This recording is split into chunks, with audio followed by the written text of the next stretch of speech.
Well, that was kind of a cluster. Someone messages me that their car is having a problem in a parking lot. Something's wrong with the engine. And so this morning I hitched the trailer up. We go and pick it up, move it to their house so they can get it fixed.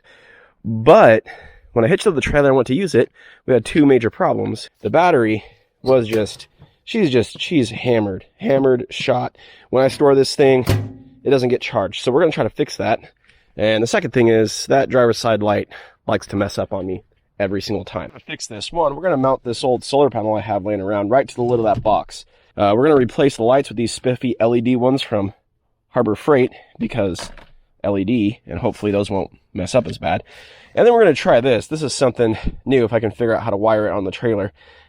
This is a DC to DC converter, so let me explain to you the problem after we back this thing up.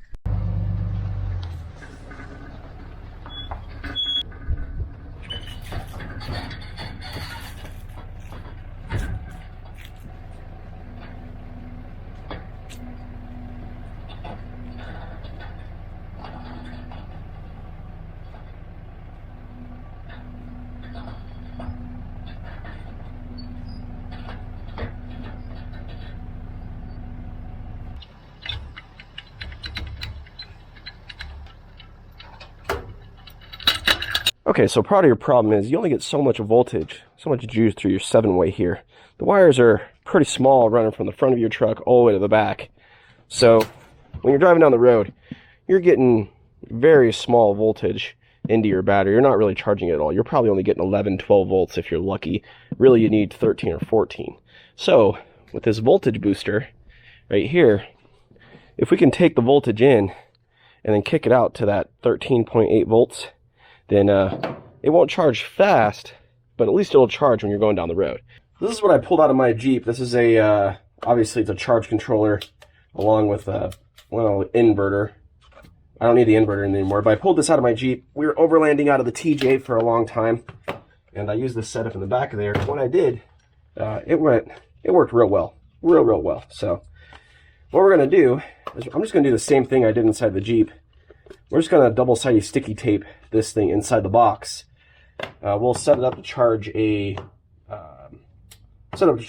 wet battery because it's a wet battery, not an AGM, and make sure it's all wired correctly. And then we'll figure out how to run the wires into the box where they need to go, and do that next. Because this panel is, it's probably only an amp or two maybe, so it will charge. It'll charge slow. We don't have to use great big thick wire. I think we can get away with just these guys right here.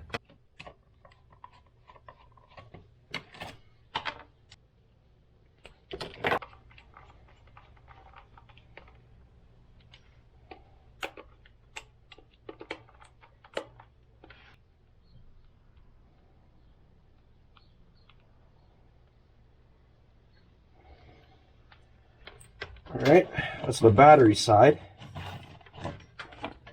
As for this thing, we'll just do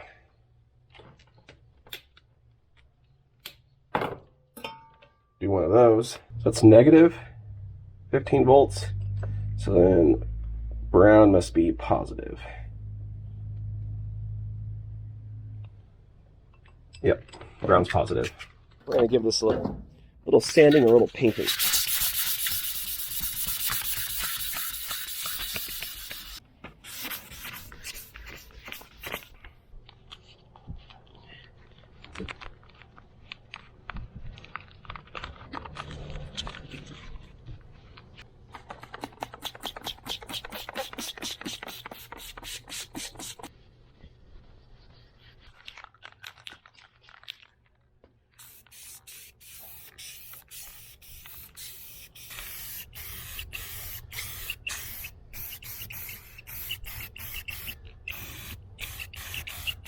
We're just going to start working on this light while the box up there does its thing and dries.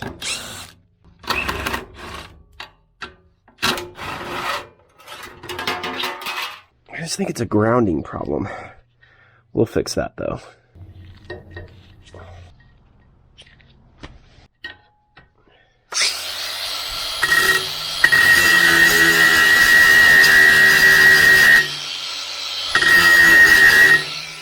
Now to protect that, we could use dielectric grease, but honestly, I've been using this stuff on my batteries and it's done well. It doesn't dry, it doesn't really do anything, but it does make a big mess. It's like grease, basically. So we're just gonna slab that on that hole like that. Now when we go to make our connection, we'll do right now, it won't rust on us, hopefully. At least not as fast.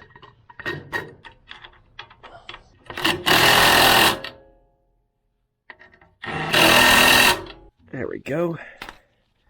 Now we'll work on these connections. And why am I using these junky connectors right now? Well, it's just because of what I have on hand. You don't need waterproof connectors. I'll fix it later, maybe. I'm not even sure this shrink tubing is the right size. It'll work.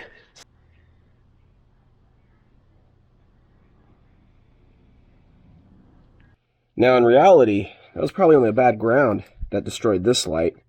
We could have fixed it pretty easily, but having the dedicated ground is nice. So what I'm going to do is I'm not going to throw these lights away. I'm going to keep them. I'm going to throw some tools, and I'm going to throw these things in the box up front, and then if you ever have a light go bad, break it, do whatever. You just bolt one of these guys back up, and you're good to go.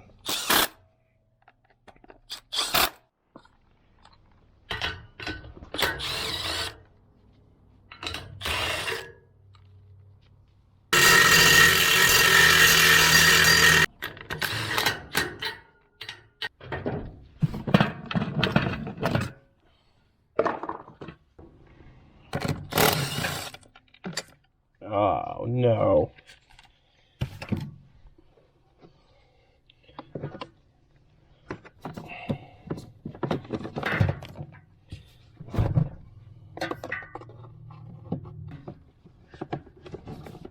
Now, I think what we do is we just wire positive here, negative there, and then positive, negative to the battery. I think we're good to go.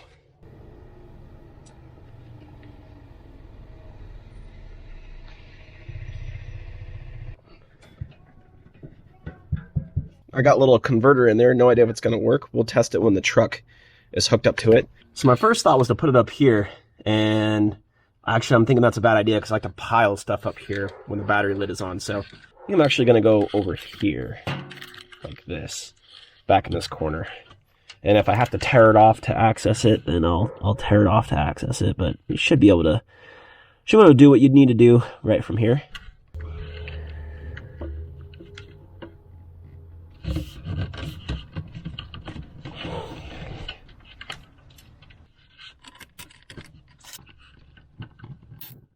Okay, I think we're just gonna glue this guy right here like that. We'll just punch a hole here.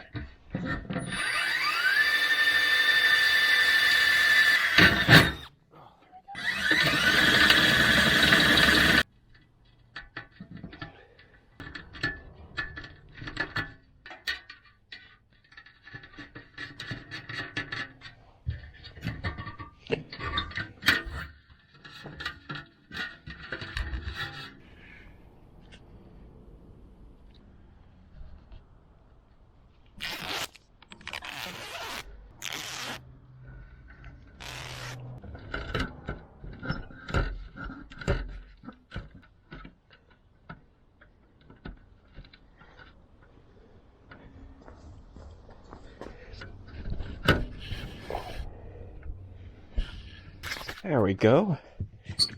Now, let's do the wiring on the inside. It's looking pretty good though. I like it.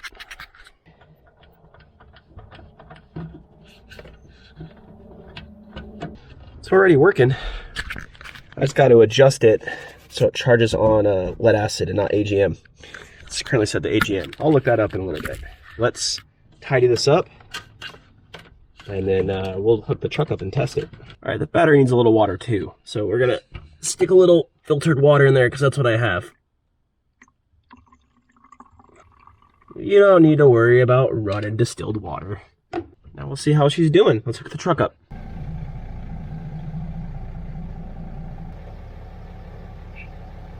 All right, let's see what we got for battery voltage in here. Yeah. No idea if this is working. Oh yeah, it's working. It's working. I see now. Okay. I mean, it's not great because I have a bad connection here, but yeah. It's trying to boost the voltage up. Okay, so it's doing something. Cool. How much amperage is that going to have? No idea. Not much, probably. But again, like I said, you know, you're trying to charge this off the truck at 11 volts. That's just not going to happen. Actually, probably more like 9 way back here. But you go from 9 to 14, even if you're only getting 2 amps, it will charge the battery eventually, which is good. Yeah, she's coming up. Before she was about 9 volts, now she's 11.37, so it's working, you know, in combination of the truck and the panel up here and everything. It's doing its job. One last thing before we cover this up, my favorite thing is this stuff right here. It's fantastic.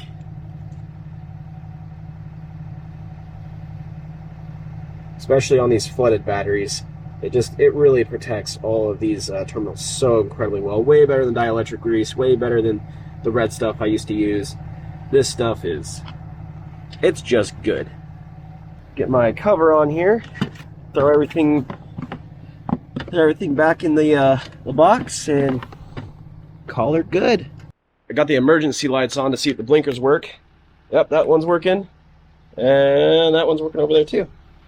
Perfect. All right, guys, so thank you for hanging out with me today. I really appreciate it. We went ahead and fixed that electrical issue, and it should be charging, and we'll report back sometime later to see how exactly that works. My thing, it's probably going to work pretty well. And we fixed the lights too. So that's nice. Having real working lights with an actual ground is a very nice thing. Anyway, guys, thank you for watching. We'll see you in the next one. You excited to go for a ride, bud? Oh, I know you are. I know you are. Yes.